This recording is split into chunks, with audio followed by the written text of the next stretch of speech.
Thought Leaders with Chad and Josh. Hey, you do one. You try it out. Welcome to Thought Leaders with Chad and Josh. I'm practicing my Vulcan game sign right here. Let's kick off the Flash out the show. game sign. Yeah, Go dude. ahead. Let's kick off the show. What was? It might be not be funny the third try, but we were joking about narcissism and like practicing talking about yourself in the third person.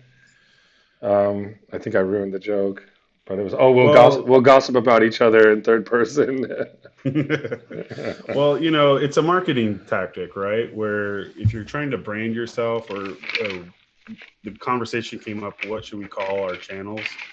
And so we were like, well, Thought Leaders seems very generic, so sounds like a good working title, given that we're just playing with thoughts.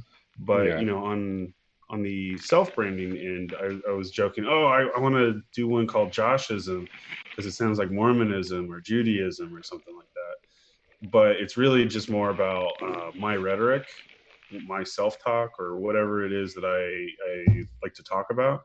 And there's pearls in there, pearls of wisdom, I always say. And what I'm trying to do is talk myself out and then look for the bits and pieces that make sense and then zoom in on those pieces of information and then kind of expand on it or evaluate the truthiness of it, right? Where is how much does this ring true to me, yes or no? So they in audio they talk, not audio, sorry, music, they talk about resonance, or does this resonate with you? And I think there's a lot to be said about that. Yeah, true. I mean, and my joke was, it's Joshism sounds more like narcissism, but you didn't like that joke, and that's how we. Um, no, But I look, like the subject. I mean, man, I know you got a few YouTube channels, but I have quite a few myself. So, on some of them I just talk for hours, Mhm. and on others I don't. So I'm not sure. I came up with the name Thought Leaders a while back on my own prior to, well, talking to you about it, was because it was like there's so many subjects to unpack out there, and it was like it's about thought and it's about leadership. So it's just like, I know it's a popular term, Yeah. but luckily we've got the URL, you and I, on YouTube, so that's cool. There we go. So have you been adminning have you done anything inside the channel yet? Have you? I think you subscribed. I I think you subscribed. I had a flat tire this week because it spelt wine on my MacBook. So You got to say it in um, third person, man. Josh, Josh ruined his Josh MacBook. was hitting the sauce a little too hard this week, so he had to go back to school and learn the hard way by paying Apple the money to help him out of this jam. It sounds like first world problems to me, bud. But yeah, you're like, my It trip to is. the Apple store. Like, what a pain. But they get mad at you. They're like, you did what? Do you need a bib? Well, So, every time that my brother is like, "Here, Josh, I got a sippy cup for you." oh God. Well, what is But back to what the is that stuff in? nootropics. Yeah, oh, nootropics. We're talking about nootropics, eh? Let's talk about it. Well, yeah, because it's on the line of this whole brainiac thing and thoughts and how. Anyways, the reason why I find myself drinking wine more often than not is because I think there's some nootropics in it. I think there's something in there other than energy. I'm not really sure. I've done a little bit of research on it, but not much. That stimulates thinking. Like I tend to ruminate a lot when I'm drinking, so I might ponder or reflect on something more than I normally would when I have a glass of wine. The other thing that happens is when I code too much, I get tired, like mentally tired. So then it's like a energy drink. So then if I'm working all through the night on a documentary or on a code base or I'm refactoring something, I find it helps way more than like a monster drink, for example. I Yeah, think no monster kidding, drinks man. are horrible. Yeah, I haven't touched those in a while, but I did Google the chief nootropic benefit in red wine. Is there's resveratrol, um, a bunch of other stuff, free radicals associated with some, helps with some forms of cancer. China's been using it for thousands of years. Green tea's packed with powerful nootropic punch, so I Yeah. guess. The chief nootropic. Oh, I put. Well, maybe that doesn't say that this is in. Oh yeah, it's in red wine. Very cool, bud. Keep drinking Yeah, it. that's that. Yeah, but now I need to get a stand for my MacBook and get it off the table. So even if there is a spill, I'm not The, like going to toast that $5,000 laptop. but what is a nootropic exactly? I mean, isn't it? There's a bunch of different. There's synthetics. There's natural types. Like, what is it? It's the catalyst for creating an electrical storm in your mind, in your Improve. brain. So if you think about what neurons are, it's or a neural transmitter is that you're converting chemical energy into an electrical storm that will then go along your neurons because it conducts electricity just like a copper wire, right? And that's what that electricity is what's actuating the muscle to tighten like this, right? So it's the same thing that happens when you grab hot wire, like on a horse's corral, that stings the horse to go away. But if when I was in Cub Scouts or Boy Scouts or whatever, the joke was, or the game was, we would like see who could hold on to the longest. But the joke was, is like once you touch it, you can't let go because electricity will cause your fist to go tight, to clench as hard as possible. And so someone literally has to pull you off, or you're only supposed to do it with one hand. But it was to see who would do it the longest without crying uncle. I don't recommend anyone doing this, but the electrical storm that your brain creates is what's creating the fine motor skills and moves your hand. And so you need the nootropics to actually, or as the catalyst for the electrical storm. It doesn't. When I googled it, it doesn't appear that it's not natural. It says smart drugs and cognitive enhancers are drugs, supplements, and other substances that may improve cognitive function, executive function, memory, creative motivation in Mm-hmm. healthy folks like yourself. So I Yeah, guess wine, but not beer, right? I don't beer mellows me know. out. Beer is more like if you go too hard on the wine, especially whiskey, if the hard alcohol, that feels like a kick in the head the next day. Whereas the beer just has like a very mellowing effect, and I think it's all the sugar or the carbohydrates. It's a refined carbohydrate, so it is an energy drink in small doses, but it has a way of just making you sloppy. I googled Joe Rogan nootropics, and I'm not sure if someone's using his name, but it says He is. Joe It's Rogan nootropic. It's called On yeah, It. Is he on on it. something? Yeah, He's on it. yeah, because they're on it. He's He's on like, every kind of nootropic. dude. He's the epitome of that guy who like all of a sudden one day just looking his age quick, man. I don't know what he's been taking, but he's starting to look like Grandpa Rogan all of a sudden. It's just quick. No, 52. I mean, Yeah. well, I guess that happens. Yeah, I don't. I hope he doesn't kick my butt if I ever see him. But I watched, I watched the McGregor fight last night with Cowboy, and he was on that one, commentating, and Yeah. he just doesn't strike me as someone who's sober. I think maybe in the back, all those guys drink Monster Energy drinks like just before they go out there.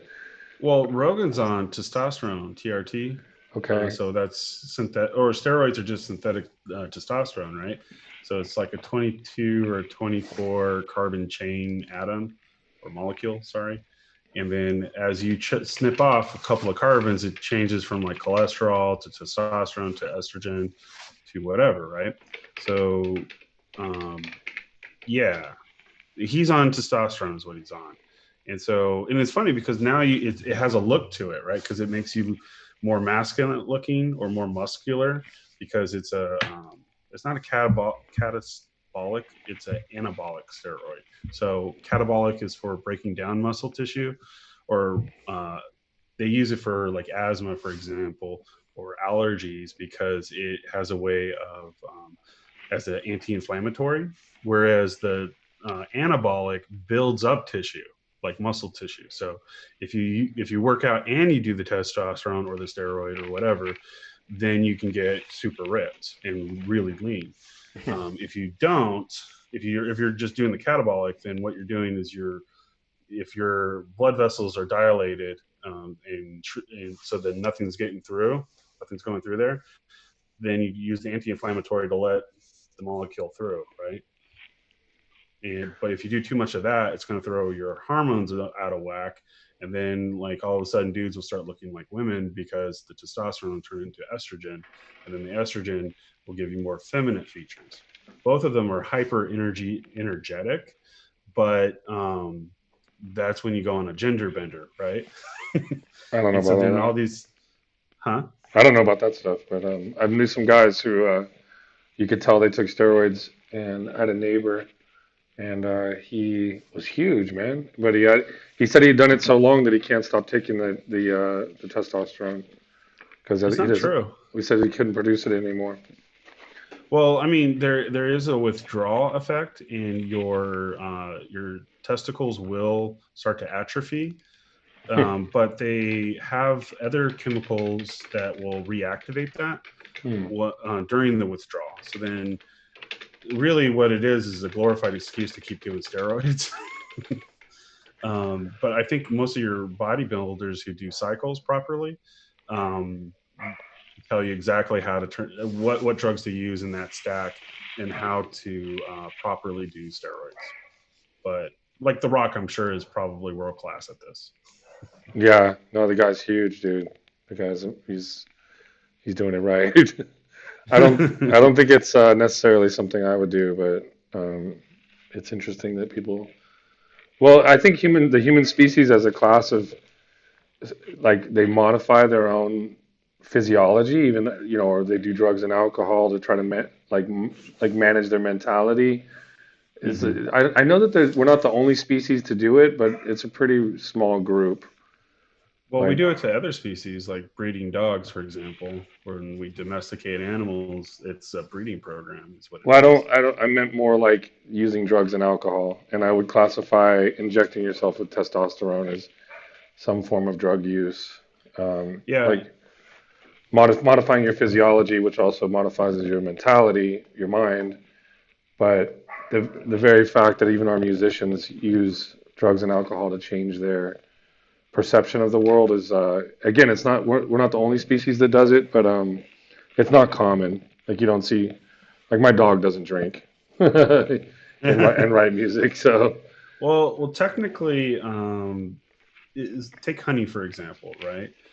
If you let honey, which is created by bees, just sit there for some time, one, it's a known way to give yourself immunization for allergies to pollens and stuff because it consists of the pollens of the area.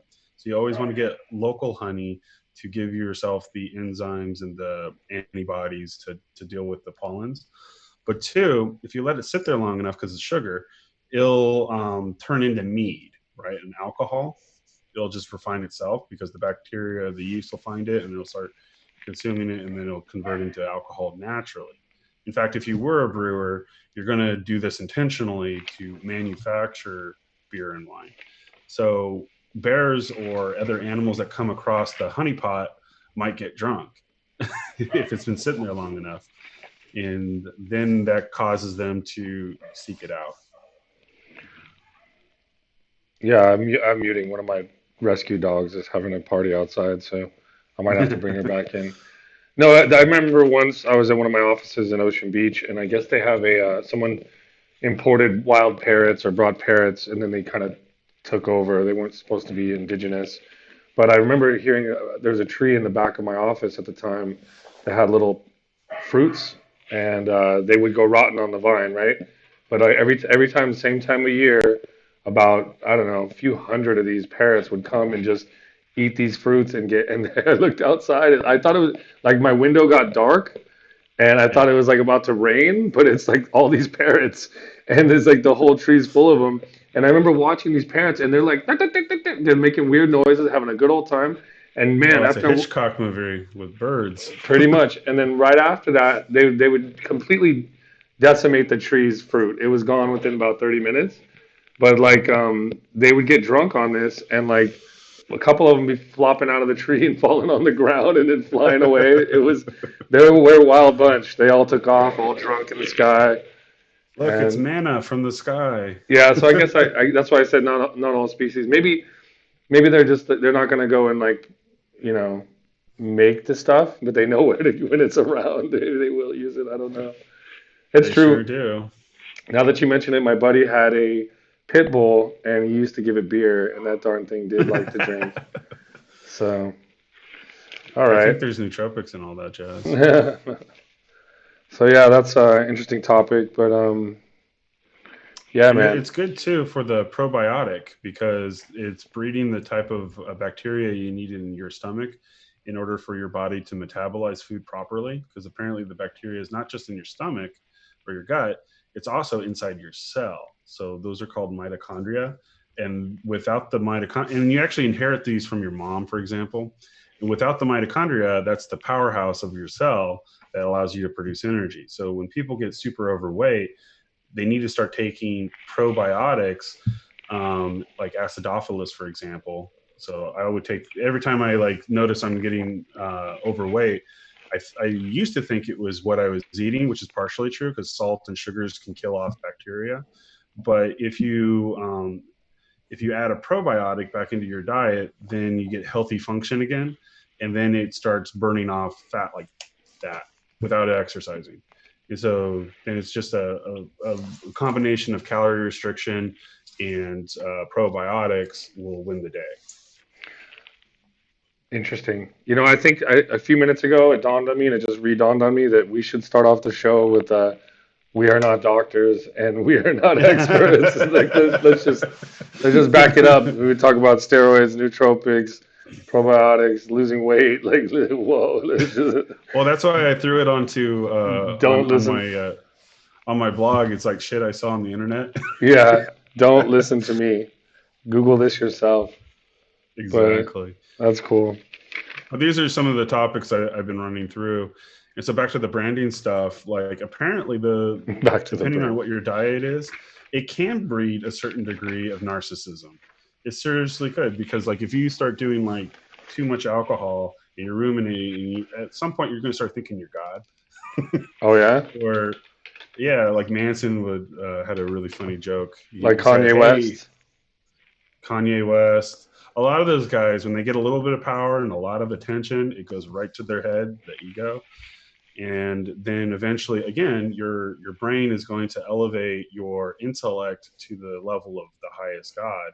And sorry, not, I won't get into that, but it will fall in love with itself. It's there's a bunch of really Google oil painting the mirror where it's a young boy or a young girl staring at a reflection of himself in water. And if he stares at it long enough, he falls in love with it and then he becomes useless and dead to the world. So there's like lots of variations of that. But it's because the intensity of his attention is being reflected back at him. In For some people, that's all they wanted if they're like attention deprived. Well, not much difference than going live and staring at yourself in your own video feed, right? Like, so this I think the it's good for you. maybe yeah, and maybe I don't know. In today's day and age, there's a balance between not being a pushover and not being so overtly narcissistic that you hate yourself. But somewhere in the middle, you'd probably be successful if you're Another confident and yeah, another thing I noticed with in terms of weight loss or muscle building, like in football, for example, they made a point of putting mirrors everywhere. So in the locker, in the gym, and the whatever, is because if you don't see yourself, you don't see if you're improving or not, and true. therefore you lack the motivation to do the hard work. But if you see improvement over, say, a month, then you're going to double and triple your efforts on the things that worked. And then you're probably going to cut out the stuff that didn't work. And then you become hyper effective at working out.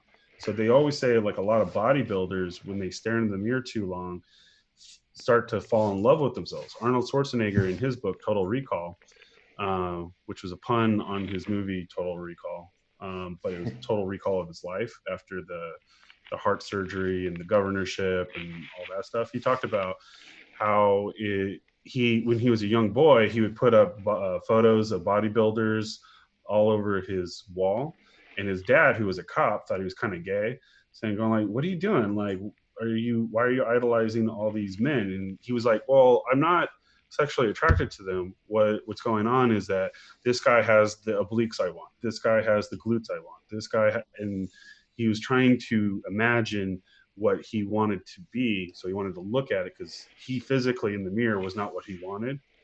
And so he would look at what he wanted to create an idealized version of himself. And then he would try to make the mirror replicate what was in the magazines. So that's the origin story of Schwarzenegger. Yeah, I can see that. I can see that. There's been times I've been a little fitter, and I know that. It says here the Greek mythology for young Narcissus, he fell in love with his own image reflected in a pool of water. It's a Greek Right. myth. If you tap on the images on Google, there'll probably be a bunch of paintings or Yeah. examples of this in art history, um, which I always thought was cool. And me being Mr. Artsy Fartsy guy, right, going to art school and all that, I did the art history and all that. And so this is one of those themes, and they were always warning you. They're like, there's a saying, it's like, don't enjoy the company of women and wine too much because you might fritter your life away. And if the goal is to have a big portfolio of great artwork, you need to be producing as much as you're consuming. And these vices are the two biggest ones. They take you away from your art. Yeah, But they can also inspire your art. sure can. So I took it with a grain of salt.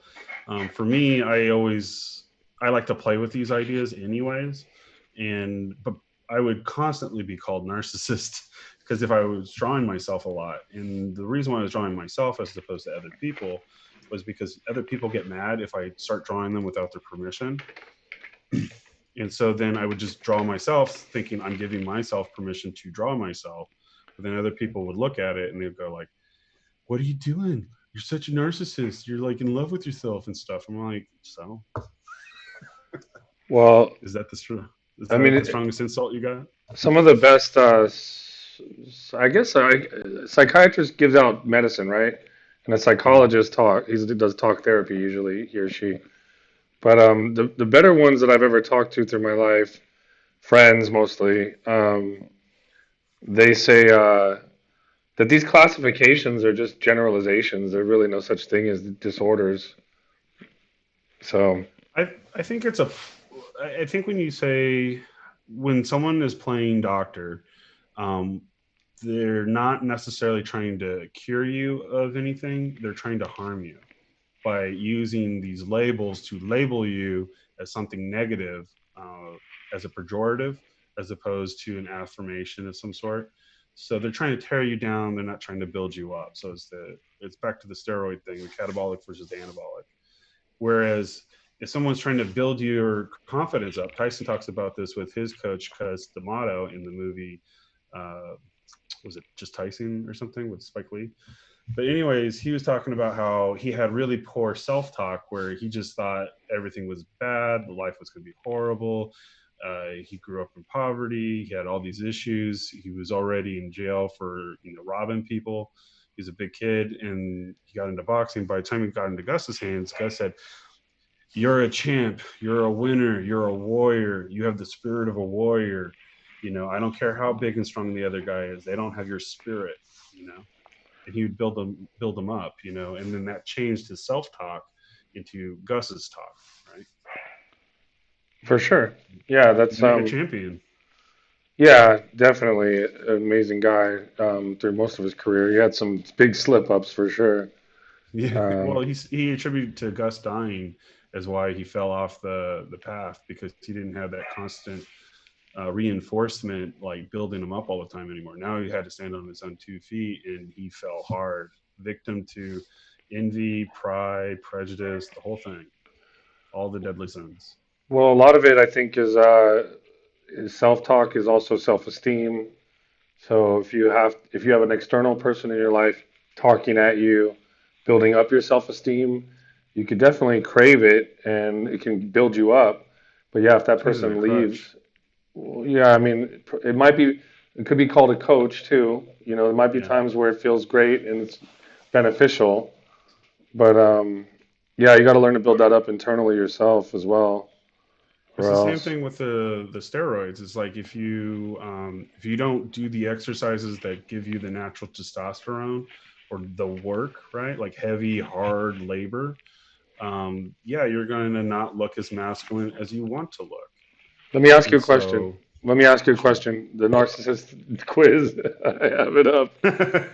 You saw a sick or sad person. Can you literally put yourself in that person's place and try to understand his or her situation?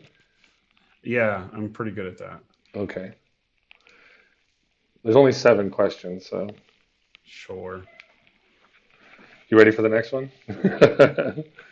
Okay, let's do it.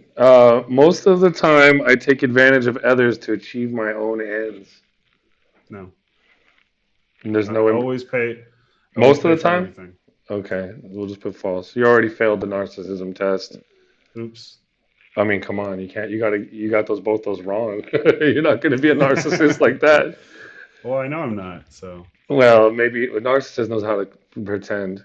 People can be easily fooled, especially by me. True or false? false because I try not to But be people can be. deceptive. But is that something you might say? Is that people can be easily fooled? Yeah. So is it? But then it says I just especially by me. well, I know not to do it, so I don't. But could you especially? I'm trying to get I you to say could. true, but you don't. I, Okay. that's why they always say you got to train your kids, right? I don't know what they say. I don't have kids. I try to train my dogs. They don't listen. Okay, here we go. False. I'll just give you the false, even though I think that you should have said it would be a true for you. People can easily be But fooled. yeah, I can maintain healthy relationships with anyone. True or false? false. Ooh, that's a tricky one, isn't it? I've had to cut some people out for different I reasons. can maintain healthy relationships with anyone. Yeah, that sounds like kind of one-sided, right? Like I control it. I can do it without their input. It takes Well, two. that's the cult leader right there. It's like well, I mean, like you can maintain healthy relationships with anyone. It's like it takes two, No, man. Yeah, so that's a false, it, right? right. I don't know. My dog Pookie is being annoying. I might have to bring her back in. After a few minutes of entering into a group party, I feel rejected. Ooh, come No, on. I am the party. No, just kidding. So it's a false. Okay. I think you're gonna False. fail this test and be 100% narcissist. Whenever was I caught red-handed, I behaved like a childish. Who wrote this thing? Whenever I was caught red-handed, I behave like childish. False. I'm the Okay. parent, not the child. So when you've been caught red-handed, you've acted adult about it. You're like, you caught Take your me. medicine like a man. Oh my Football taught gosh. me that one. Okay, man, I'm gonna have to yell at my dog to stop. Number 7, in romantic mood, I swear this wasn't written by someone who speaks English. In romantic mood, I feel world under my feet. What? I don't know what that means. Let me get my dog. She's just being annoying. Hang on one sec. Can you still hear her? I'm gonna have to mute her. Can't hear you. You can't hear me? Okay, give me one sec.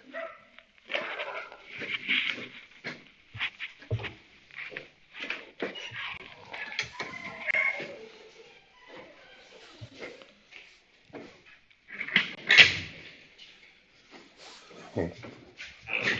Come on, Dill Rods. Hey, get in there. Come on, get in there. Go. Come in here. Come on, Minnie. Minnie, come on. Come on. Minnie.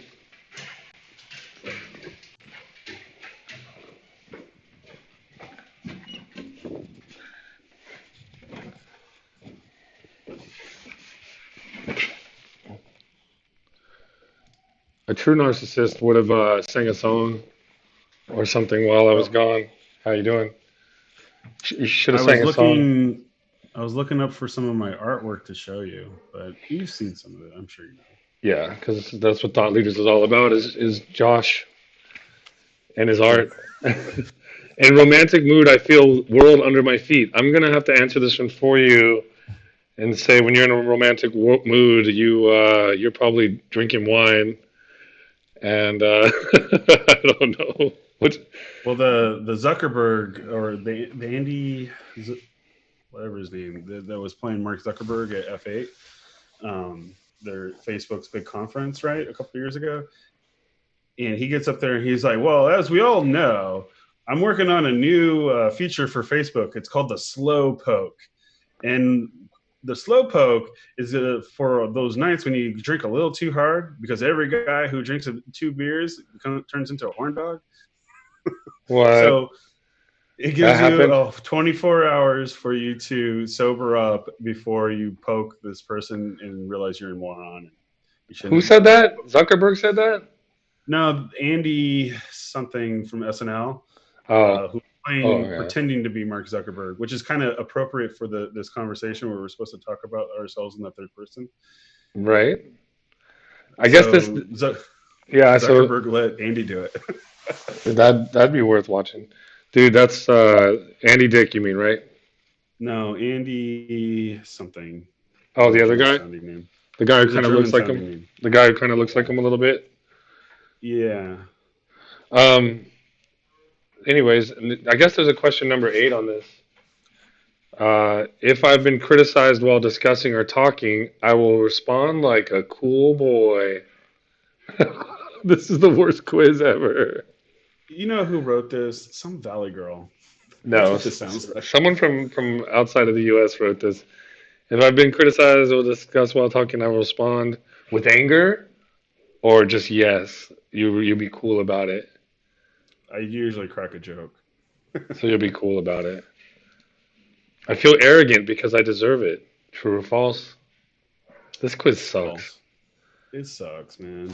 I know we should make our own narcissism quiz. Okay, I'm gonna just back out of this quiz because that's what narcissists do. They uh, they just don't finish stuff. Well, what I think what they're getting at, if you were like to listen to a Jordan Peterson kind of character, is when somebody is so in love with themselves that everyone else is kind of irrelevant, right? And then they start treating people as ants or objects that are there to be used and abused. I think that's what they're getting at. But again, everyone can do that if they don't learn to learn what those ideas are, what those emotions are, and process them properly. So a lot of your satanic people will say stuff like, "Oh, well, Satanism is the love affair with the self," right? Which is going back to the Greek mythology or something. And I'm going like, well, number one, this is really weird that you're a Satanist, but number two, um, that's a bad thing to do. And they're like, I Who's know, saying this to you, man? Who did you meet that's a Satanist? You don't got to give me bunch of names. people. Come on, man. You're running into Dude, like Satanists. walk to art school, go to the Academy of Art, and go Oh, see how many goth kids and but how long wannabe ago was that? witches. Are we talking about goths? We're I talking was high just school, at the like early college, no, I was just at the Academy last week. and you saw Satanists? Yeah, they're professors now. Crazy. No, like some of them think they're witches or warlocks or whatever. They're Gotcha. into Wicca, and I'm going Yeah. like, you got to be kidding me. You're not a real witch. And he's like, no, I am. I'm part of the covenant. And you're like, It's the coven. oh god, The coven, man. I hate to or whatever, hate to correct you, whatever. but Chad doesn't like it when you misuse a word. What is this Fight Club now? Where like I am Chad's liver. I'm just gonna Chad's correct liver here. thinks Chad's just not gonna have bad grammar on the show. That's all. He's practicing narcissism, so while okay. staring So at himself. what's it called? It's the coven, or I thought it was the covenant. Well, the covenant is like an agreement. It's like a deep spiritual, like some sort of it's like an agreement, like a covenant, like a bunch of secrets that you keep, something like that. But a coven Mm, is like a group of like witches.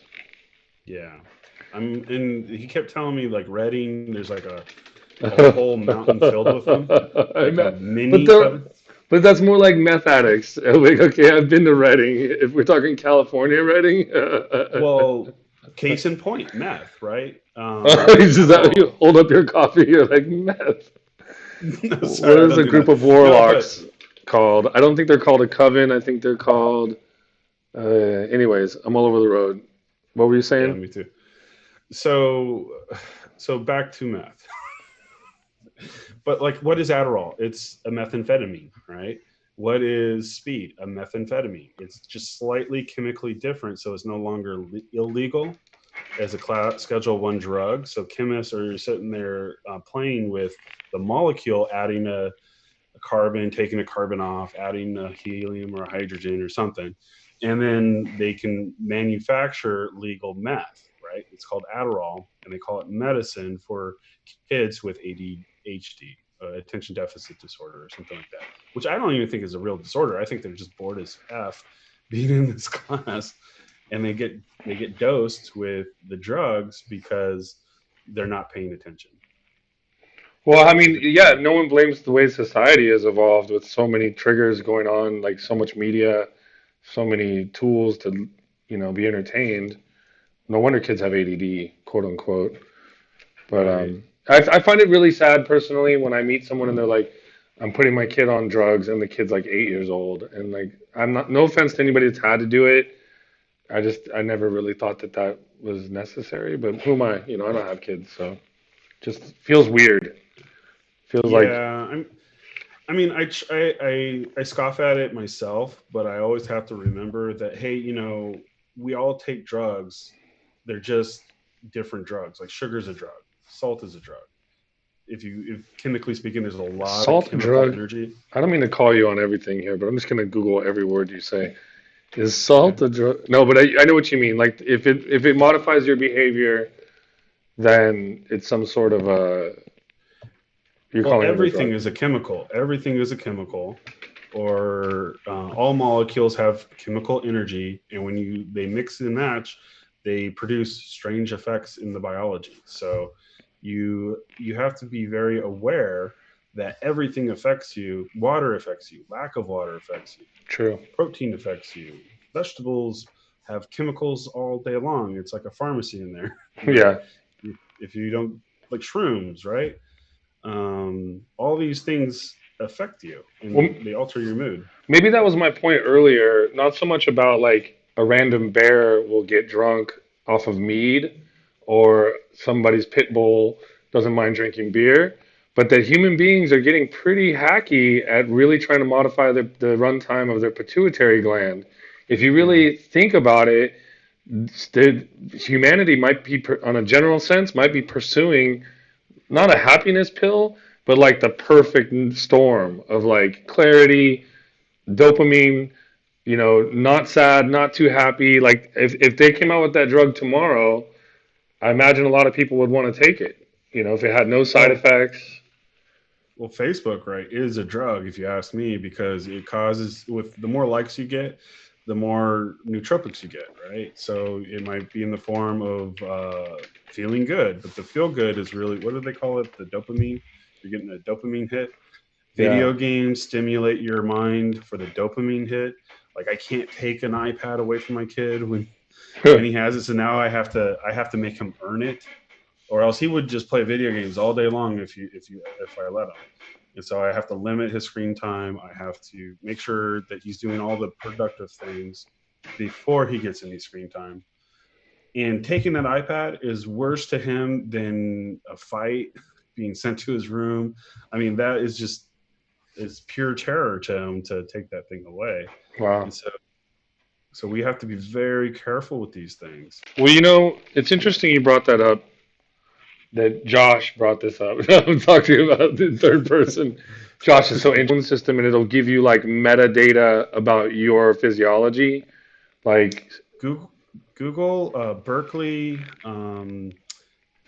mind imaging.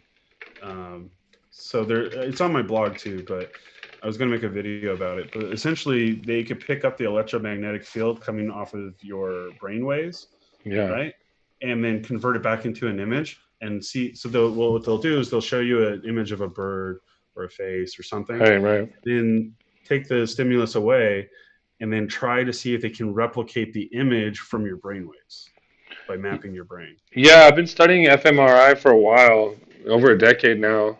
Um, So they do it. and yeah, they've been doing it, right? And so many things you could talk about on that particular point. But I'm sitting here looking at a video right now, vision reconstruction. That's pretty crazy. Yeah, even Coca-Cola spends a lot of money on this where for their advertising, they're looking at what colors or sequence of colors causes your brain to light up, right? And so they can see that with a CT scan or an MRI or something like that. And as they're looking for the part of the brain that causes impulse buying, or every time you see this branding, it's going to cause you to go, oh, I need a Coke. They're trying to do Yeah. Pavlov's dog thing. They're trying to train you to, when you see that bright red, white marketing Coke can, you're going to start to salivate, right? And then people are going to want it, but you were programmed to want it by with ad impressions. That's why they call them impressions. That's why a lot of Huh. marketing don't care about you the conversion, because they're like, we just need to plant a seed in your mind that the next time you're at the store and you have a choice between Colgate and some generic brand, that you're going to pick Colgate because it lights your brain up in a particular way because you were programmed to want it. It's so true, man. It's scary that the way the advertising works. I mean, we can't seem to escape it.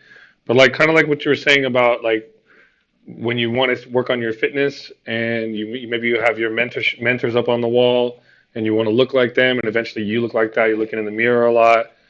What's Neuralink going to be like? It's going to make you a lot more precise when you're looking at your own data about your health. Everything's rudimentary now, like how many steps you took today or all these things. But it'll be an advantage to some people, right? To be more precise with that look in the mirror, quote unquote. Well, it's so Neuralink.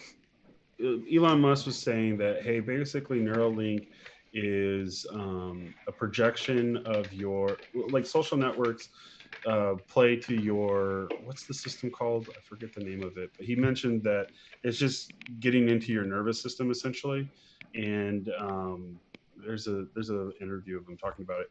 And Yeah, so with Neuralink, they want to integrate more into your mind so that um, I don't know if it's to control you.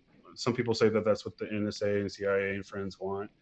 I saw a DARPA guy talking about how they've already achieved the hive mind, but you can only have like 6 or 7 voices because anything more than that will cause everyone to go insane.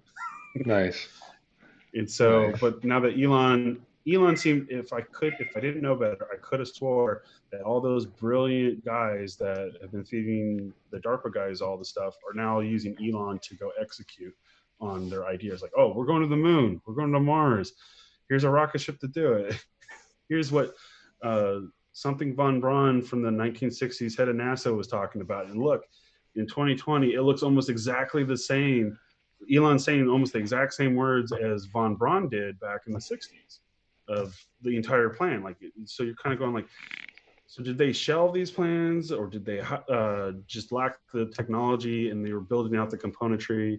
But now Yeah, we're to a point where maybe they already started doing it and now they're just going to commercialize it. So Elon's the point man on that. At least if you look at the Tesla origin story or the SpaceX origin stories, part of it sounds like Elon is just acting out his own will, but a lot of times some wicked smart genius told him some great ideas that aligned with his wishes, and then he with the money would fund them to make them happen.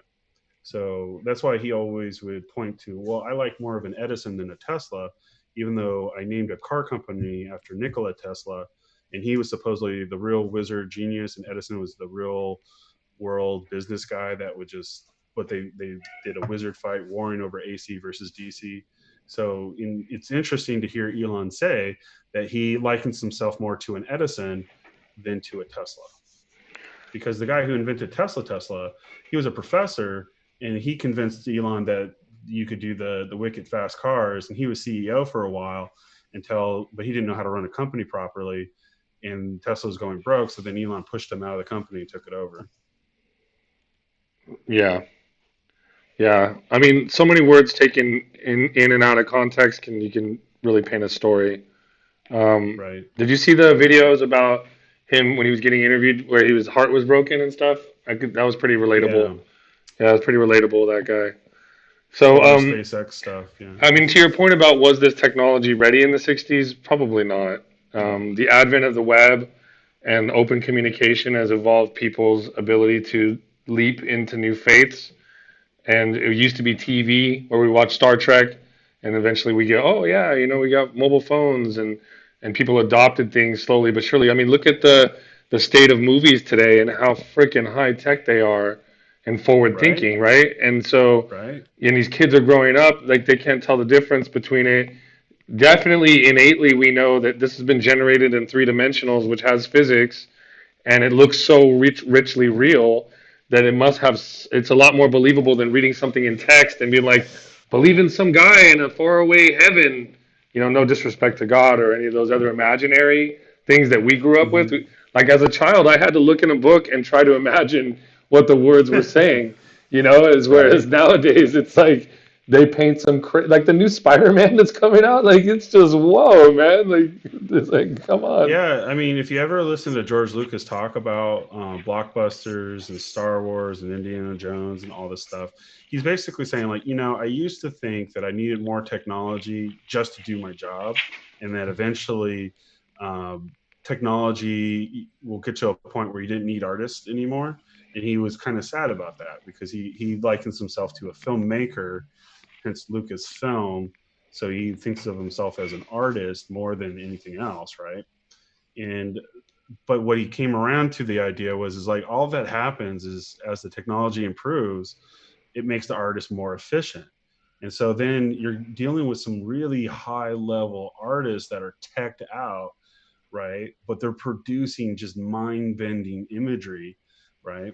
That can convince the world of anything, right? So during Reagan's Star Wars in the '80s, he tapped Lucasfilm and said, "Hey, I heard you have this picture image machine called Pixar Yeah. that you needed to create to do Star Wars for fun. How would you like to do Star Wars for reals? Meaning that I need you to help me convince the American public to fund the space race." Okay. Something vibrated. Like I was like, what the hell? I'm listening. Pavlov's dog. Well, it just sounded like a weird moaning. Yeah. Well, but But the thing I brought up about before, no, those are all good topics, but it's a little bit of the chicken and the egg too. It's like, are these creators somehow evolving the future? Come on, get out of there. They're somehow creating the future in a way by producing the visuals that people see. yeah. You know, and to some degree, I'd say, yeah. I mean, they really are shaping the future. It's very crazy. Yeah. Yeah. GE, when I was talking to the architects, mostly they were saying like, okay, what we need to do is get a fistful of seeds and throw it randomly into the earth or into a garden where you want a garden to grow, and nature will do the work of creating a rose garden, right? If you have a fistful of roses, throw it over there, you're going to get every color of roses, right? So the motto was, okay, what we're doing is we're if you want 1,000 flowers, get 2,000 seeds and throw them in the ground and see what happens. So we would create SDKs or seeds, and we'd hand it to 10,000 developers, and we would say, make something with it. We'll let nature do the work. So in terms of movies with Star Trek, for instance, Uh-huh. the notion was that if we can envision, if we can make the future seem real, like if we could show you what it should look like, a tricorder, a translator, Android, a starship, the computer, make me a sandwich. Josh, you're a little heavy there. I don't think you need that sandwich, buddy. Well, even teleporting or even, yeah, deep space flight, all kinds of So crazy then, things. so The they give holodeck. the So in the 50s and 60s, and especially in the 80s and 90s, was next generation. They were planting all these seeds in the youth, right? And they think they're just having fun. But over the course of 32 years or so, roughly speaking, I'm picking that because that's when Jesus kind of woke up. But they'll wake up, and some of these things will mature, and then it's just a matter of summing those two things together. Just like, oh, 2 + 2 = 4. I get it. Well, I hear, I'm going to let my dog out.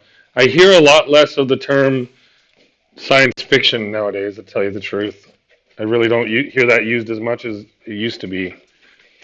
Well, they're calling them sci-fi prophets now, right? Well, I mean, everything is so based on, you know, pretty solid math theory and physics, you know. It's not like I think it's when you get into the realm of like religion is when you're still kind of. I almost feel like when not. I don't maybe I shouldn't say this, but I almost feel like when you talk about religion, you can either apply physics to it and say, "Oh, I understand," and some people try to do that, but that stuff is the stuff that sounds like sci-fi. That's like not that's fiction. I mean, no offense, there's no like concrete proof of some of the things in some of the religions, whereas like the stuff we're looking at today is based off of like real physics, you know, real math. Well, I always chalk it up to an imperfect understanding of what's happening, right? When Well, you're a kid, you have an imperfect understanding of the world, right? And then as you grow, and pain is the ultimate teacher, right? Oh, fire hot, don't touch that. Ooh, this is heavy. Get a forklift or something, right? Or get stronger. But it's a teacher, and as you're learning about the real world for reals, right? You're building a mental model of that real world because through your senses, and then you can go work on trying to make, but there's this other thing called your imagination, right? And in your imagination, some random images are going to start popping up and you're not going to know why they're there, and you're just going to have to process through those emotions to figure out what the, like your dreams, for example, that's your subconscious talking to you. If it wasn't for some of the drugs that paralyze your body and inhibit your memory, you would have lucid dreaming, right? So they always say for lucid dreamers, wake up at 5 or an hour before sunrise. Then that way, your body will metabolize the, I forget the name of the drug that paralyzes your body so you're not moving while you're dreaming.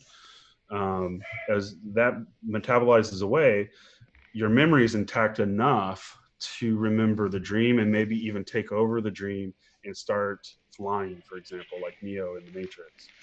Um, and so, but then it also puts you in touch with your subconscious, like what's going on inside your body below your frontal cortex, which is the executive function, right? Oh, people are here. One sec.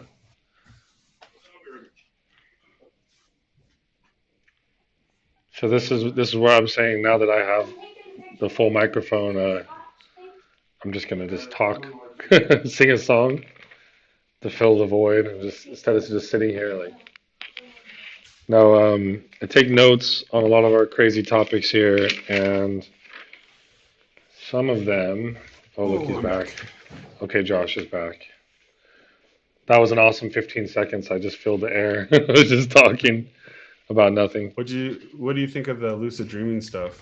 Like, I Well, even remember in Star Trek, Chakotay talking about lucid dreaming. He's like, "Oh, you have to make a mental image of like when you see a moon in your dream, then you know you're dreaming, and then you can take it over." yeah, I don't know. I mean, I have my opinions. I mean, lately, I guess I'd have to ask what's the result you think you might get from lucid dreaming? Like, what are your goals? And that's where I would say that there's probably more of a I'm conversation for on me. the I'm on a live stream. I'm Yeah, it's right there. gonna mute you, man. Oh, sorry. No, I'm kidding. I don't care. We're live. I don't care. Are we live? Yeah, we're live. We're live. I'm not recording locally. Well, for me, Edison had a really great point. Because at GE, it's the spawn of TD Waterhouse and or Watergate or whatever it was, which was backing Tesla.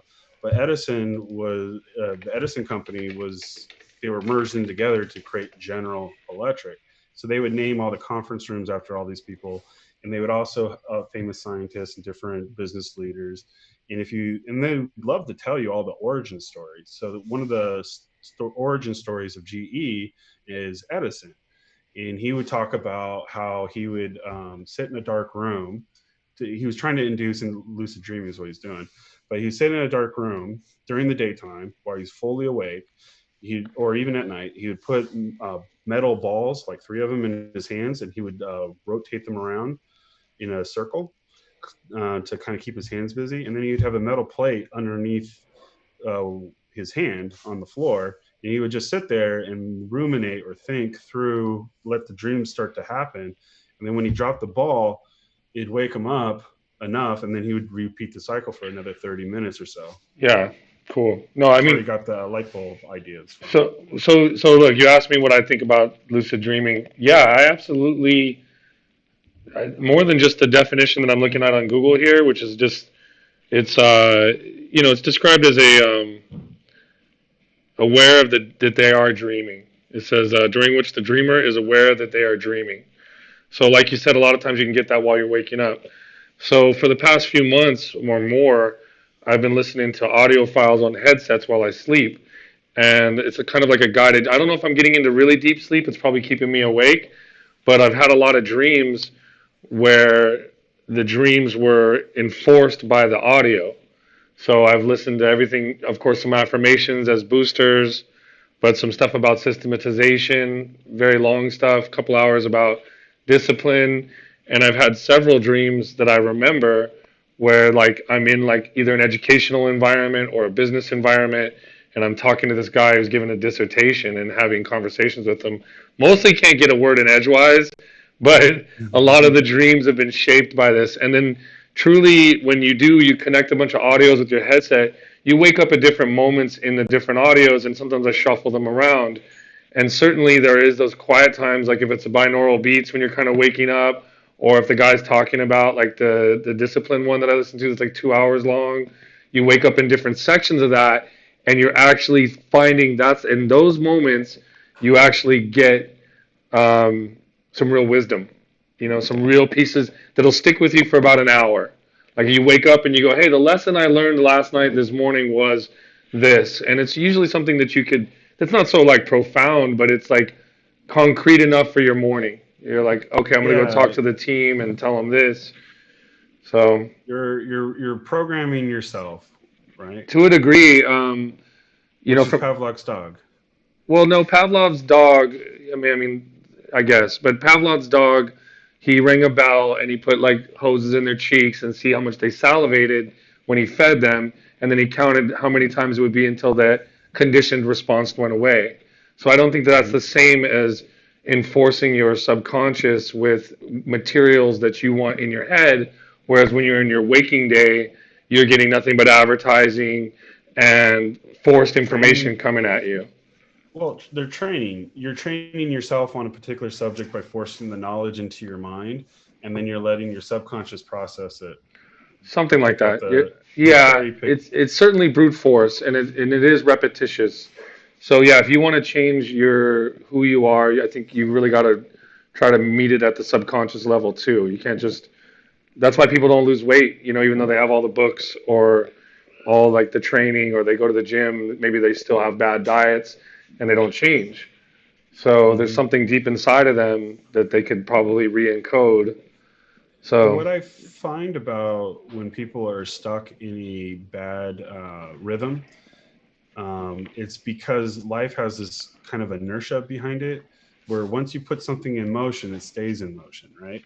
And like if you're in outer space, if there's no gravity pulling you off that path, you're going to keep going on and on and on forever. So I feel like in life, uh, based off of some earlier decisions with incomplete knowledge, you put yourself on a path that you can't get off of, like until something pulls you off of that path, which is usually an idea or two, which will then change your choices, which will then change your trajectory. And the what you need to do is just very small movements or choices with complete knowledge or more knowledge to put you on the path you want to be on. And so back to the mirror trick, if you're looking at it every day, it's going to cause your mind to come up with ways to find those key insights and just do the little things that will put you on the right trajectory.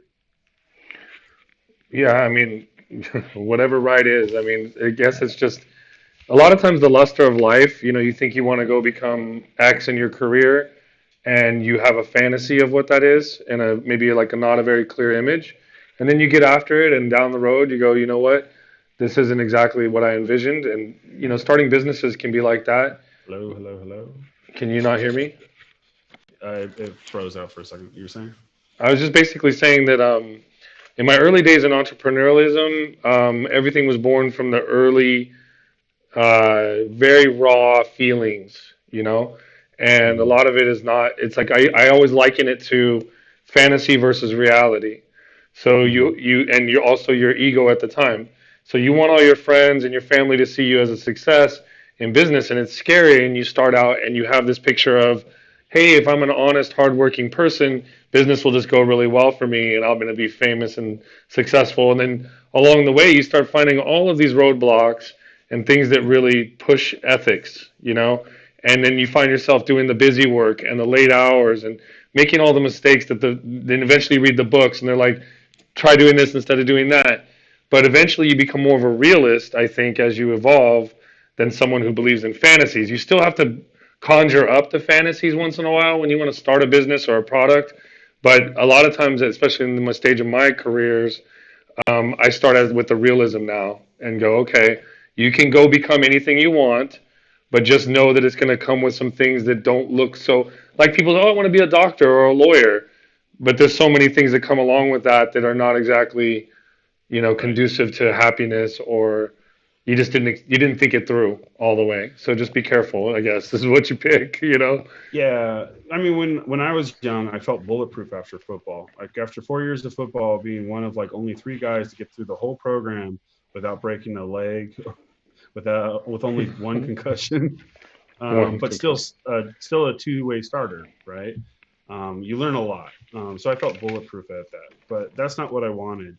What I wanted was to do magic somehow. I wanted to be Wolverine with the claws because I read too many comic books, or I wanted to be Cyclops. I thought that was cool. But then at some point, I was like, you know what? I don't want any of those things. I just want to be the guy making the story. I want to be a comic book artist, right? And back to the George Lucas thing, as I kept on trying to get to telling the full story, I had to master the technology because it's the bicycle for the mind, right? It's the ultimate power tool, the ultimate time saver to make you hyper efficient. And so I fell in love with that. I just kept felt like code was like magic. I felt like a warlock, a real one, but I was really catching Xboxes on fire, or if we're in the GE context, we literally had data centers, right? What could you do with the data center? Could I go push over Twitter? Yeah, I could do a DOS attack on Twitter easily, and I did a couple of times. They only caught me once, but with that much horsepower, I was able to. I created a video called Trump Now, for example. And in Trump Now, it was at the time during Trump's ascendancy into when he was running for president, and everyone was hating on him so hard. And I was like, well, if I was on Twitter and I wanted a lot of followers, I need a lot of attention. So I just need to say something about Trump. And it sounded like techno, and I like techno at the time. And so I was like, Trump now. I'll make a handle called at Trump now, right? TrumpON or NO. And then I'll create a bot, right, with the Twitter API. And I had this thing called Azuqua that makes making internet bots really easy because it'll just take the entire API and now you can exercise it and add in other APIs like uh, what is it called? Analytic? No. You can put in a Boolean logic. So it's like, uh, give me all the tweets that have the word Trump in it, right? And then of those tweets, let's do a sentiment analysis on it. Is this positive or negative? If it's negative, say something positive about Trump. If it's positive, say something negative about Trump, or tweet something negative about Trump under Trump now. And I used Iron Man or Superman as the character because I thought, oh well, during the day he's a mild mannered, nerd reporter, but at night he's Superman, right? And this is Trump now. Um, so what happened was I run the program, I put it on Predix, it runs 10,000 times inside of a second or in less than a second. Twitter couldn't catch what I was doing until 8 minutes, roughly, because they didn't get all the apogee sort of stuff to limit my usage at that time. So I was able to sucker punch Twitter real hard with Predix, running Trump now, and simultaneously make 10,000 followers follow Trump now on Twitter because I just perturbed all the cool kids drinking the Kool-Aid, right? That, they're probably drinking the power drinks or the sodas or the alcohol. They're perturbed already. You say one thing to cross them, now they're coming after you for blood. And so I'm like, go ahead and chase Superman, go for it. Or Trump now, go chase him. because he's not a real, he's a fictional character in my mind. But since I did it 10,000 times, you've just perturbed 10,000 people by saying the opposite of what their sentiment was with the sentiment analysis. And so now you have a following of 10,000 people like that. 10,000 people. So, Cool. And then can you change the username after that to buy my flowers or something? Like, can you well, Twitter monetize? started trying to lock it all down and started accusing me of being a Russian bot. I'm like, no, Ugh. I'm an American bot. Yeah, you violated I'm that an policy. American programmer. Cool. Well, I mean, that's interesting. That is interesting. That you mean you basically manipulated the algorithm to a degree. Totally.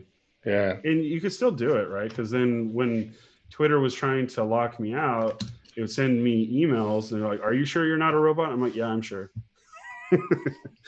And then you answer their questions, and then they'd let turn it back on. But again, if I was to run another sucker punch on them, they would lock it down again. And if I did it too many times, they'd probably kick me off completely. That'd be a good comic So strip. Is like it'd be hard to tell it in comic strip, but I mean something like you get up to that wall where it's like there's that "Are you a robot?" button, and you just like you have like a philosophical like existential moment where you're like, I don't know. You have to go Google it. You're like, I need to go talk to some philosophers, and I'll come back. You that's the know? whole thing that Sam Harris keeps talking about in his book Meditation, Peace Yeah. of Mind, right? Where he keeps trying to say, "Oh, with this Hindu style kind of meditation, for was it Zenism or something? I forget." But he was trying to say, "Oh, this is how you clear your mind and get rid of all these random thoughts, and then you can think more calmly about how there is no God and speak more calmly." And I'm like, "Really, Sam? Sounds like a fun place to go with it than the nothingness where you're like, there is no God. Come on. Well, that's what the Four Horsemen wants to convince everybody of. No, man's gonna You, manifest their God, man. They're doing it. they're doing it. It'll spring out of a The amygdala, bioreactor. the Huh? amygdala. That's what Elon was saying. It was your amygdala. So that all this social network stuff is reflecting what your amygdala wants or Is does. that's the lizard brain, right? Yeah. Yeah. Uh, Adam Sandler's movie Happy, was it Happy Gilmore or was it the Water Boy? It was like where he's making fun of the alligator. Yeah. The Abdullah Crocodiles are oblongata. obligata. Yeah. They're so ornery because they got a toothache and their oblongata's out of whack or something. Yeah, that was hilarious. But you got Man, to be careful of these movies because they're lacing these little messages very subtly into everything. you got to be careful with the movies.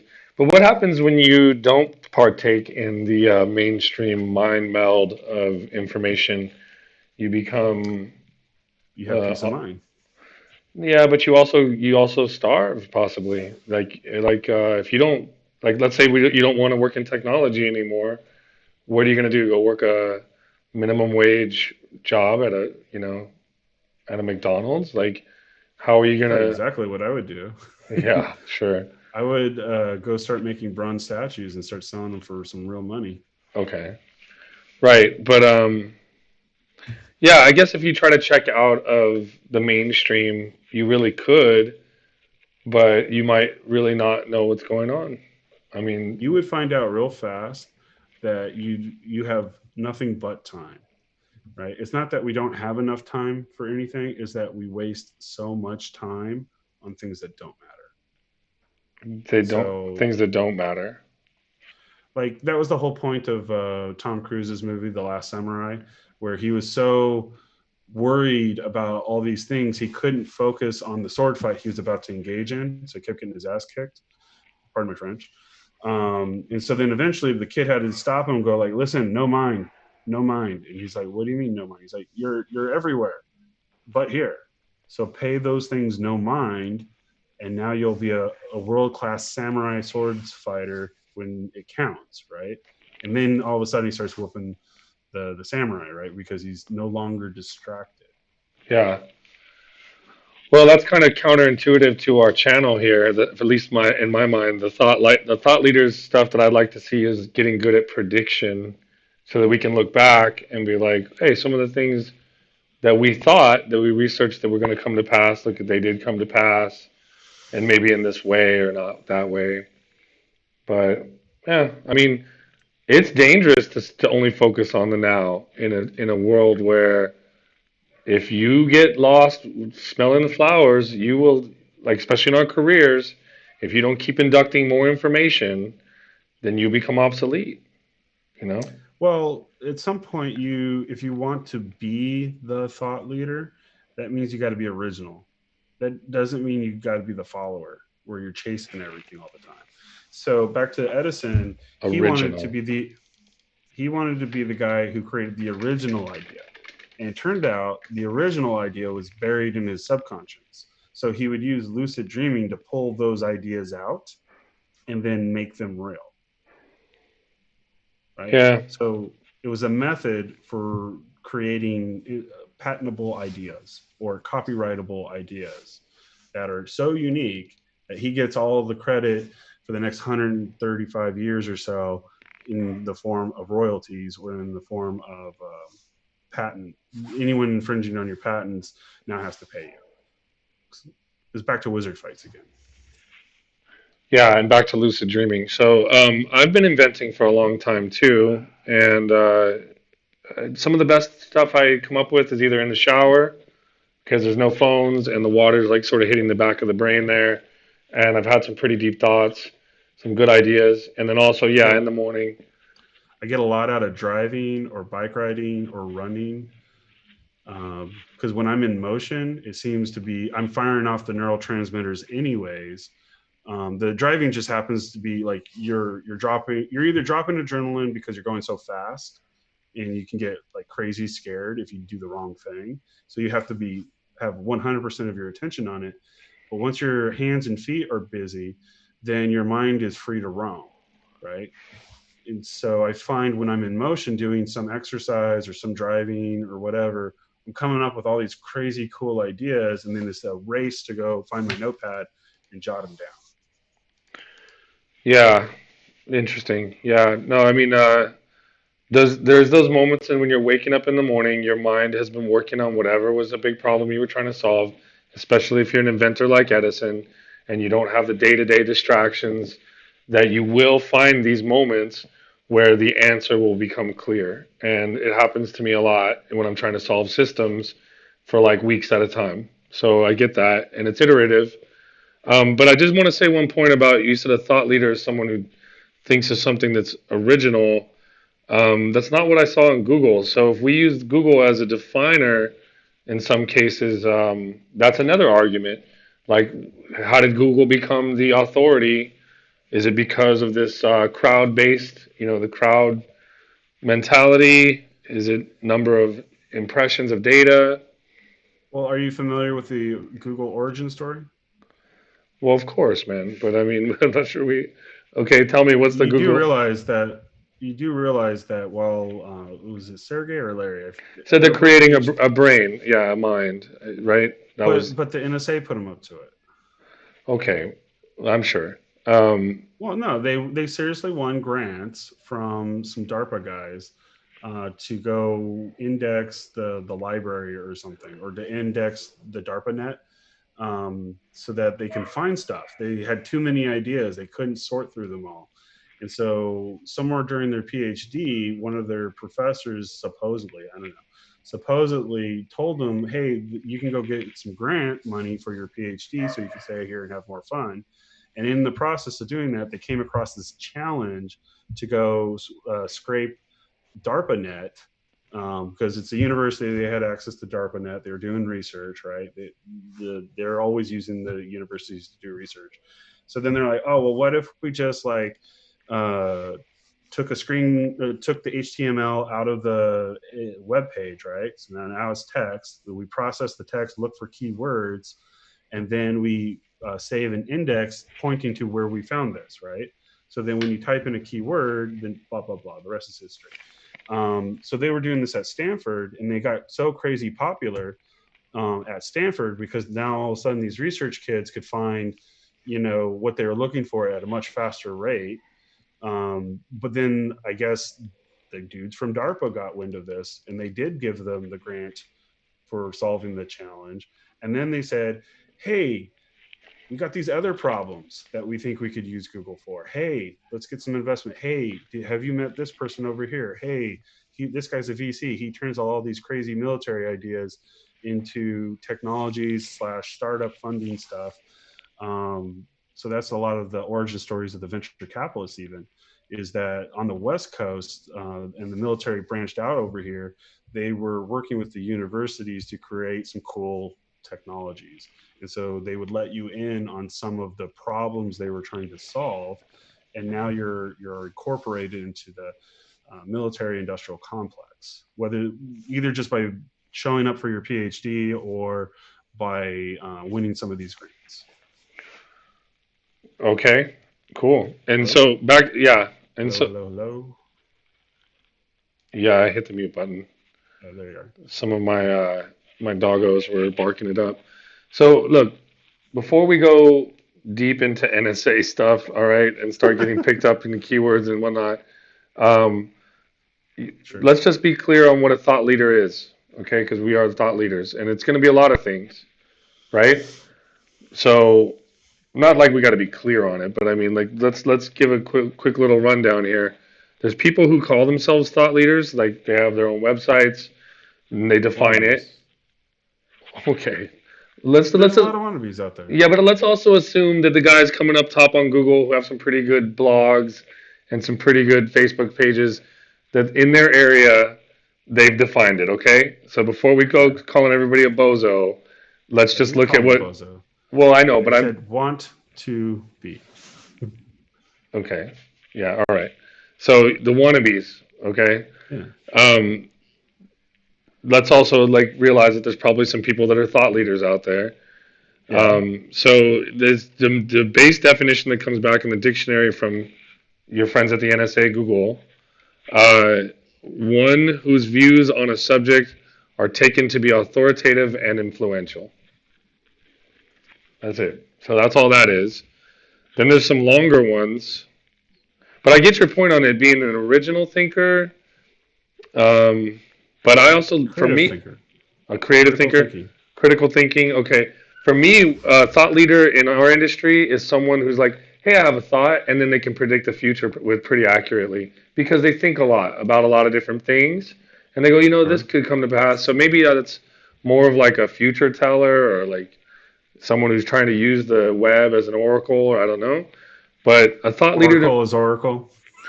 well, just someone who I would look up to if they said, like you and I, we talk offline about Raymond Kurzweil, and I don't mean to use him as the definitive point of this every time, but I would consider him a thought leader in a number of areas, including life extension. And he Hmm. says a lot of things that I would just be regurgitating and probably without his accuracy if I try to say them. And mostly I bring him up because it's controversial enough to have a conversation. Not that I would like follow him to go drink some like shady punch or anything down by the creek. So like it's not like that. It's just like Cool. it's like here's a dude who's been anointed by the Google to be their director of engineering, and he also made the electric piano and has a bunch of awards. And I don't know, the guy's definitely in love with himself, but So, he's a true so art narcissist. my notion of what a thought leader is, the reason why they're coming up with original thoughts, and the reason why it's has a certain degree of accuracy is because they are leading that field. They're the ones that are inventing or reinventing uh, the web, not the web, but everything, right? In their field. Like they're not going to do everything. They're going to have a couple of points that pinned in their name. So you have a Tesla, you have an Edison, you have a Musk, you have a Bill Gates, you have a Steve Jobs. Like these are all very smart people that did a lot of work to get to that point, and all everyone else is just trying to catch up, right? And once they catch up, they can leapfrog and go ahead and take the baton farther, right? And then they will take what are seemingly desperate ideas that are not related, combine them into a new idea, and now they're an original. Now they get the patent. Now they get the copyright because they're putting two and two together, which makes four. Right. Yeah. No, that's interesting. I've been Googling while you were saying that, some other people's perspectives on it. And so, yeah, I just want to like try to understand. Like, I would like one day on this show to have some folks on who are pretty smart about particular things and make a Yeah. guesstimate. And then I wouldn't refute them like, oh, you're just some idiot who never read up on that. I would be like, oh, you've actually thought about that and you're a thought leader in that area. And do you also know this area? Oh, you know that area too. So like it correlates a little bit more strength in their opinion, which at the end of the day, Wikipedia says can refer to an individual or firm that is recognized as an authority in a specialized field and whose expertise is sought and rewarded, often rewarded. You know So who I get a lot of really good ideas from? who's that? Are old men at the golf course. Yeah. Yeah, like they love nothing more than to help an amateur out, right?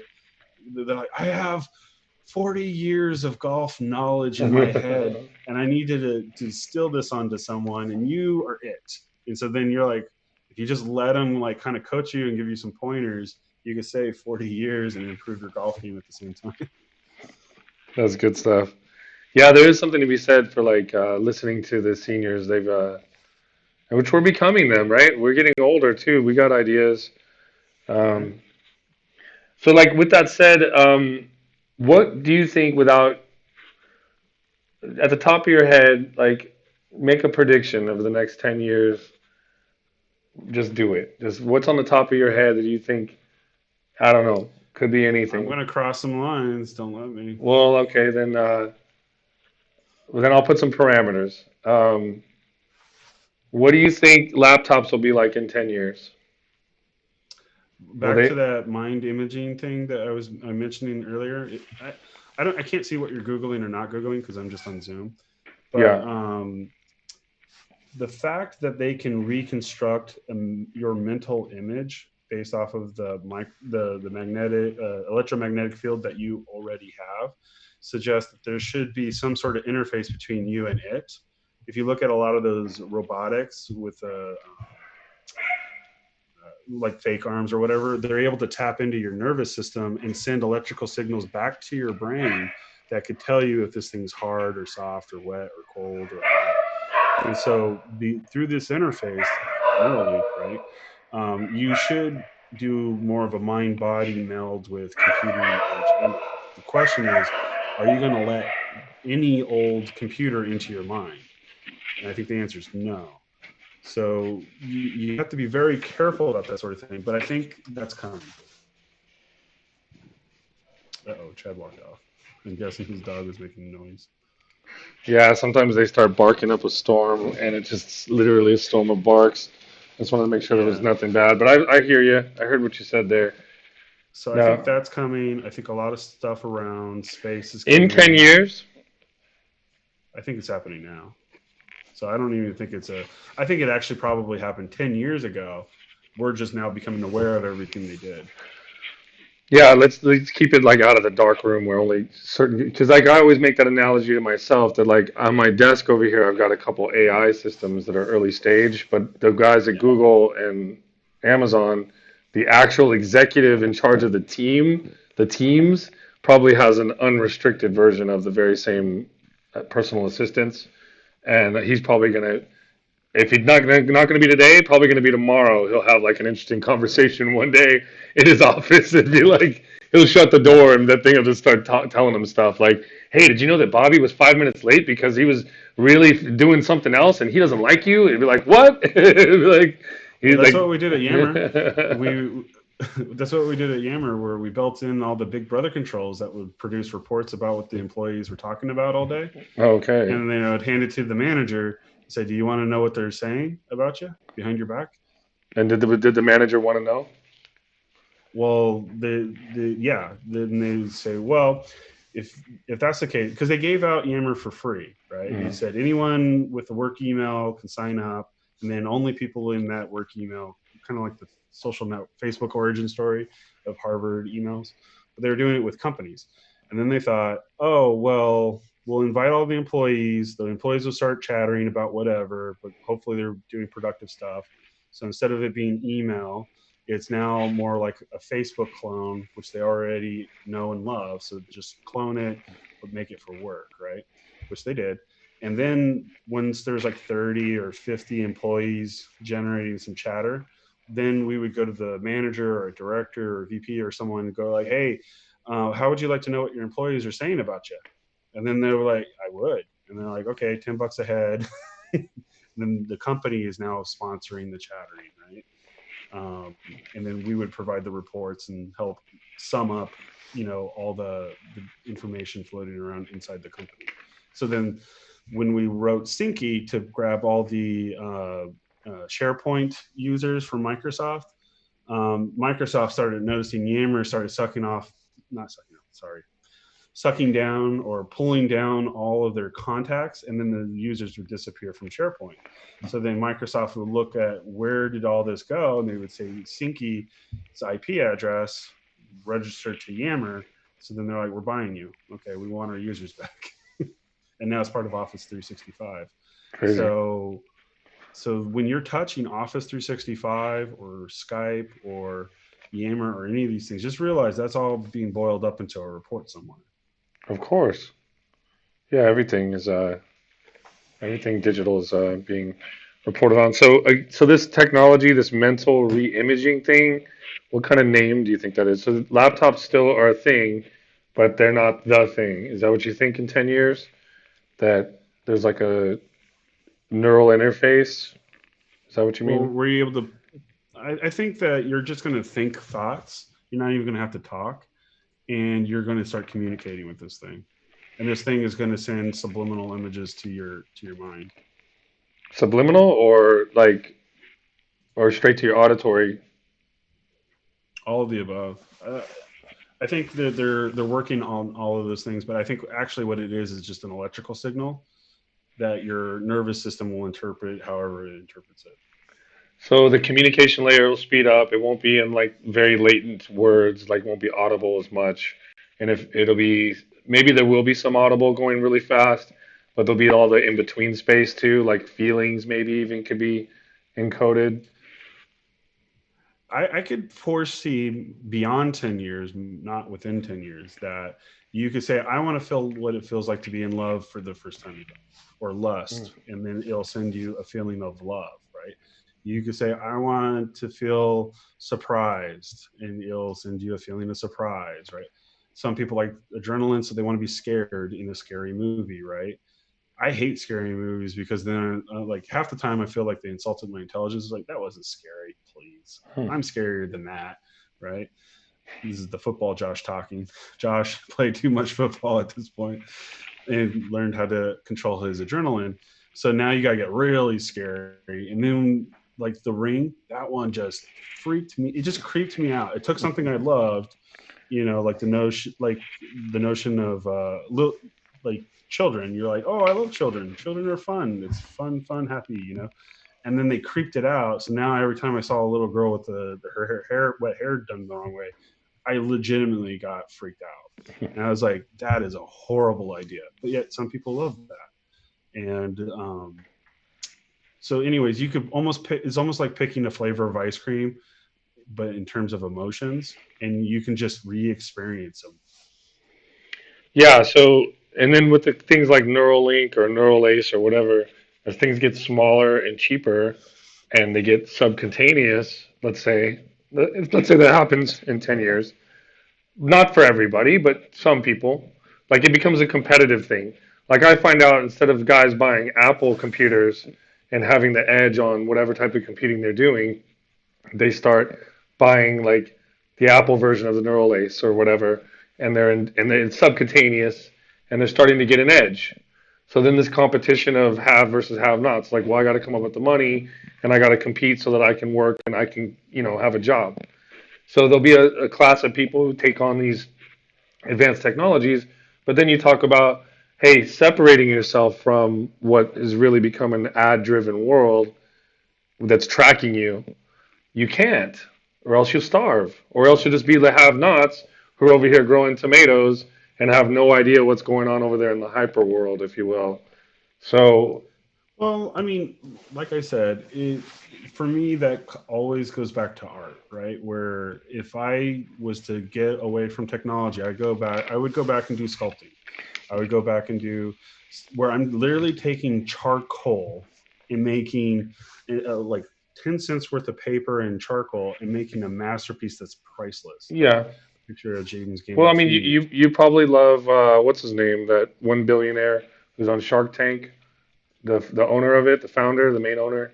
What's his name? Cuban Yeah, or Cuban. what are you talking about? Cuban goes on about in the state of AI, no one will be programming anymore.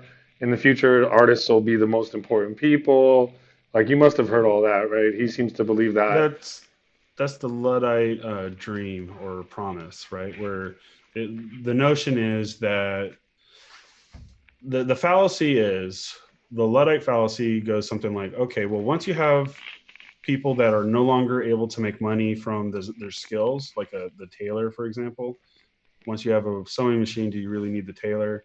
If the tailor's spending at the bakery or the smith for like horseshoes or swords or whatever, if he no longer is getting money from the king to make fancy threads, then he loses the ability to pay the baker, pay the horseman, pay the rest of the community. So then the whole community suffers as a result.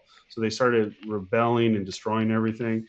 And then they were saying like, what, now everyone has fancy clothes. Maybe we need to just work on the design and make the clothes even nicer, right? And make them more red coats or something. So they started taking the mob and started inserting them into the army to go fight the Napoleonic Wars. And the promise was that eventually technology would get so good that you'd have nothing to do but make art, right? And music.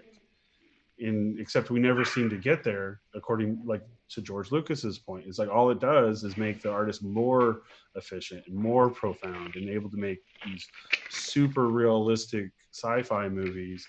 But somebody needs to up their game on the writing because all the SJWs seem to be poisoning everything. So again, you're going to go back and reharness storytelling ability and art and music, and you're going to really get the time to refine that because that's what matters in the end. I think the technology is just the tool to get there. Well, I mean, you unpacked a lot there, and there's a lot of generalizations, and I like Sure. it. But I'm gonna say this: when I go down I'm down at my nearshore office here, an hour south of the U.S. border. When I see an artist here, he is not connected. He does not have a MacBook. He does not know Python. He does not make six figures a year. And there's an artist like locally, I notice his stuff. He builds stuff out of reclaimed tires and he makes like Mhm. sculptures out of it. And I can tell you that that guy probably has a very basic home. Maybe he's happy, but he's certainly not earning quite a lot of money. And he might even at times be hungry. And to further that point, okay, I'm telling you that if we have embedded technologies within the next 10 years and you think that you can really switch them off, and especially in modern society over the fence over there, and think that the divide won't even get even wider, where you're not in the know or you're not producing art for that world, but you're going to go off and like make charcoal designs and somehow people are going to pay a lot of money for that. Maybe rarely, in rare cases, possibly. I made a But career doing this. yeah, but this show's not about you, Josh. I mean, we talk about I'm you. I'm I'm talking I'm about the make big picture here. But if we want to talk about Hollywood. you, look, if you're saying that street artists, who are literally some of them are really poor, or they're not connected to the mainstream systems. I'm like, okay, we'll make it about you. Let's say that you disconnect and you don't use Zoom, you don't use the internet, you get rid of your Macs, you just got charcoal, and you'll be the one rare case that is on like wherever you go to produce your medium and get paid a lot of money to survive.